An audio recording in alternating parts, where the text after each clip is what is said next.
Hello， 大家好，我係 2base 嘅阿彤。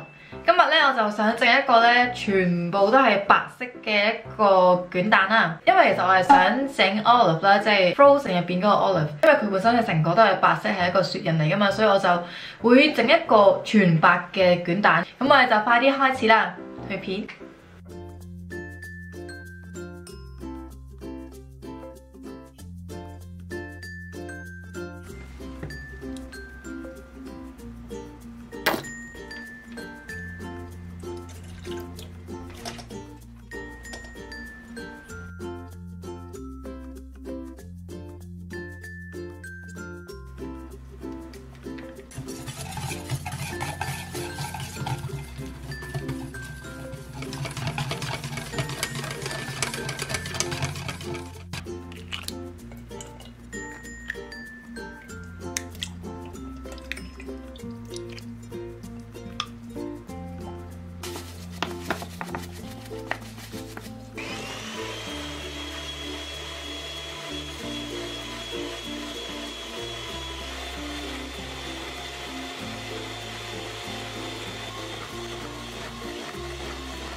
等等，咁呢個咧就係 Olaf 嘅卷蛋啦。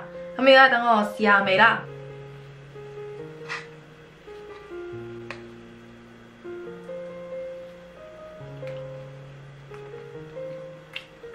食起嚟咧，蛋糕嗰部分咧係好鬆軟嘅，但係蛋嘅香味咧唔算太濃烈啦。咁就應該係因為冇落到蛋黃嘅關係啦，所以就個蛋嘅味道比較淡嘅。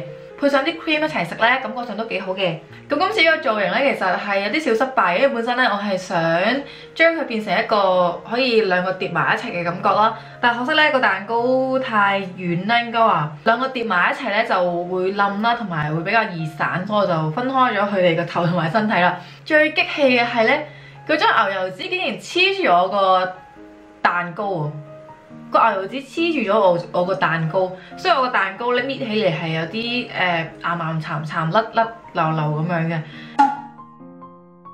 今日嘅片咧就嚟到呢一度啦，咁如果大家中意咧，就記得 like 啦，同埋訂閱我嘅 channel 啦。如果你咩想我整咧，都可以留言話俾我聽嘅。對我生活有興趣咧，就可以 follow 埋我 Facebook 同埋 Instagram。今集我食譜會即時 update 咗 Android 手機 app 啦 ，2Bay 食譜入邊嘅，咁大家記得 download嚟睇啦。咁我哋就下條片再見啦，拜拜。